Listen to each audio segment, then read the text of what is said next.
Hi అండి. ఈరోజు మనం ఒక స్టోరీ చెప్పుకుందామండి. అనగనగా ఒక ఊళ్ళో ఒక రాజు ఉండేవాడు. ఆ రాజుకి ఎప్పుడు ఒక 3 డౌట్లు ఉండేవి. ఏం డౌట్లు అంటే, ఏ కాలము శ్రేష్టము అంటే, ఏ సమయము శ్రేష్టము అంటే మంచిది అని. ఏ సమయం మంచిది, ఏ పని మంచిది, ఓకే, ఏ పని మంచిది, ఎవరు మంచివారు, ఓకే. ఈ 3 డౌట్స్ ఉండేవి. ఎవరు మంచివారు, ఏ కాలం మంచిది, ఏ కాలం మంచిది, ఈ 3 డౌట్లు ఉండేవి. పని, కాలం, మనిషి అన్నమాట. ఓకే, ఈ 3 డౌట్లు ఉంటే అది అందరి రాజ్యంలోని ప్రజలందరినీ పిలిచి మరి క్వశ్చన్ వేస్తూ ఉండేవాడు. ఈ క్వశ్చన్లు వేసి వీటికి ఆన్సర్లు అడుగుతుండేవాడు. ఎంతమంది ఎన్ని ఆన్సర్లు చెప్పినా కూడా ఆయన సాటిస్ఫై అవ్వలేదు, సంతోషపడలేదు అనమాట. ఓకే అనుకోలేదు. సరే ఇక ఎట్లా అనుకుంటా ఉన్నాడు. సరే ఇక కొద్ది కాలం గడిచిపోయింది. ఒకరోజు రాజుగారు వేటకు వెళ్ళారు. ఆ వేటకు వెళ్ళినప్పుడు కొంచెం వేటలో కొద్దిగా అలసిపోయారు. అలసిపోయి ఆ దగ్గరలో ఉన్న ఒక ఆశ్రమానికి వెళ్ళారు. ఆశ్రమానికి వెళ్ళేసరికి అక్కడ ఉన్న సాధువు చెట్లకి మొక్కలకి నీళ్లు పోస్తూ ఉన్నాడు. మొక్కలకు నీళ్లు పోస్తున్న సాధువు రాజుగారు రాగానే చూశాడు. చూసి గబగబా వచ్చి రాజుగారికి నమస్కరించి, సరే రాజుగారు కూర్చోండి, కూర్చోసి ఆయనకి ఆకలి అవుతుండొచ్చు అని భావించి ఆయనకి పళ్ళు చేతికిచ్చి, పళ్ళు తిన్నాక మంచినీళ్ళు ఇచ్చి కూర్చోబెట్టారు. ఓకే, ఇలా పళ్ళు ఇచ్చి మంచినీళ్ళు తాగేసరికి కొంతమంది సాధువులు ఒక దెబ్బ తిన్న మనిషిని తీసుకుని వచ్చాడు. ఆయనకు దెబ్బలు తగిలి ఉన్నాయి అనమాట. దెబ్బలు తగిలి ఉండేసరికి బ్లడ్ వస్తూ ఉంది, రక్తం వస్తూ ఉంది. సరే ఎట్లా అతన్ని తీసుకొని వచ్చారు. తీసుకొని వచ్చేసరికి ఈ సాధువు గబగబా వెళ్ళి అతన్ని కూర్చోబెట్టి సముదాయించి ఆ రక్తాన్ని అంతా తుడిచి చక్కగా ఫస్ట్ ఎయిడ్ చేసి పసరబందులు రాసి, నీకేం కాదు, ఈ పసరబందులతోటి నీకు తగ్గిపోద్ది, నువ్వేం భయపడాల్సిన అవసరం లేదు అని చెప్పి ఆయనకి కొన్ని ధైర్యం మాటలు చెప్పి నెమ్మదించినాక ఆయన్ని చక్కగా పడుకోబెట్టారు. ఈలోపు ఆయన నిద్రపోయాడు. నిద్రపోయాక ఇవన్నీ చూస్తా ఉన్నాడు అనమాట రాజుగారు. చూసినాక ఇంత సాధువు వచ్చారు రాజుగారి కాడికి.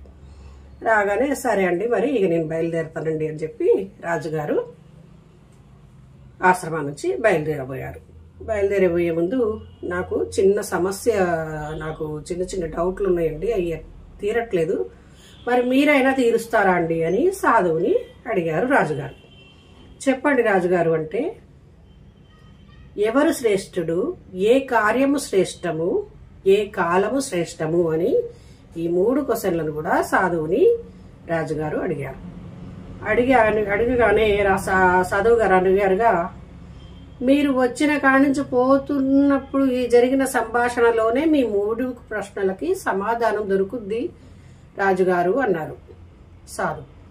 అనేసరికి అవునా అండి, అది ఎట్లా నాకు అర్థం కాలే, కొంచెం చెప్పండి, వివరించి చెప్పండి సాధువు గారు అని చెప్పి రాజుగారు అడిగారు. అడగగానే సాధువు ఏమన్నారంటే రాజుగారితో, ఎవరైతే ఇతరుల కష్టాల్లో ఉంటే తన కర్తవ్యాన్ని కూడా పక్కకు పెట్టి వారి బాధలను తీరుస్తారో అదే వారే మంచివారు అని చెప్పారు. మరి మొక్కలకు నీళ్లు పోస్తున్నా రాజు వస్తే ఏంటి, ఆయన మర్యాద చేసేది అని అనుకోకుండా ఆయన గబగబా వచ్చి రాజుగారికి మర్యాద చేసింది.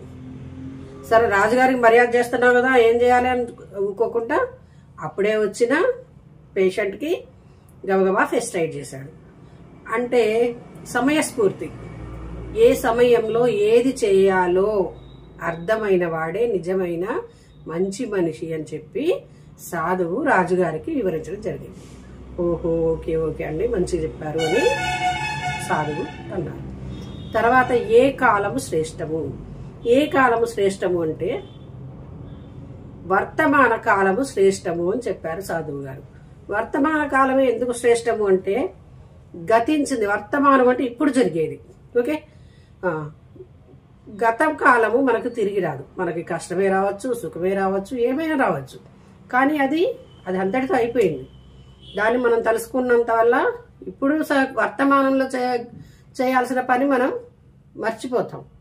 చేయాల్సిన పని పక్కకు పడిపోద్ది. అదే ఇప్పుడు మనం ఏం చేయాలో ఆలోచించి చేస్తే ఇప్పటి కాలం మనకు వృధా కాకుండా పోతుంది. సో గతాన్ని తలుచుకుంటూ కూర్చోవద్దు. రేపటికి ఏం జరుగుతుందో అన్న టెన్షన్ పెట్టుకోవద్దు. అర్థమైంది కదండి? అది రేపేం జరుగుతుందో అనుకుంటూ టెన్షన్ పడకూడదు. నిన్న జరిగిన దాని గురించి కూడా టెన్షన్ పడకూడదు. ఈరోజు జరిగేదే మనకు ముఖ్యం. ఈరోజు మనం ఏం చేయాలో అది మనం చేయటం ముఖ్యం. ఓకే, ఈరోజు మనం చేయాల్సింది పక్కకు పెట్టేసి నిన్న ఇలా జరిగింది కదా అనుకుంటూ మనది పడుకుంటా కూర్చుంటే ఇవాళ మనం చేయాల్సిన పనులు ఆగిపోతాయి కదండి. రేపేం జరుగుద్దో అని టెన్షన్ పడుతున్నా కూడా ఇవాళ పనులు ఆగిపోతాయి. అసలు రేపేం జరుగుతుందో మనకేమెరక. సో వర్తమాన కాలం ఈజ్ బెటర్ అని చెప్పి సాధువు గారు చెప్పడం జరిగింది.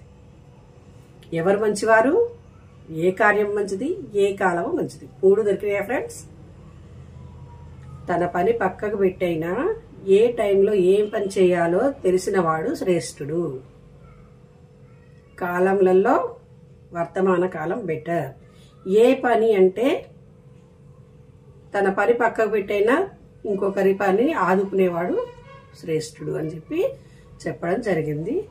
అప్పుడు రాజుగారు ఓహో ఓకే అండి, నాకు తృప్తిగా ఉంది మీ సమాధానాలు అని చెప్పి మన ప్రజలను చక్కగా చూసుకోవాలి అని చెప్పి సాధువుకు నమస్కరించి సెలవు తీసుకొని తన రాజ్యానికి వెళ్ళి చక్కగా రాజ్య పరిపాలన చేసుకున్నాడు.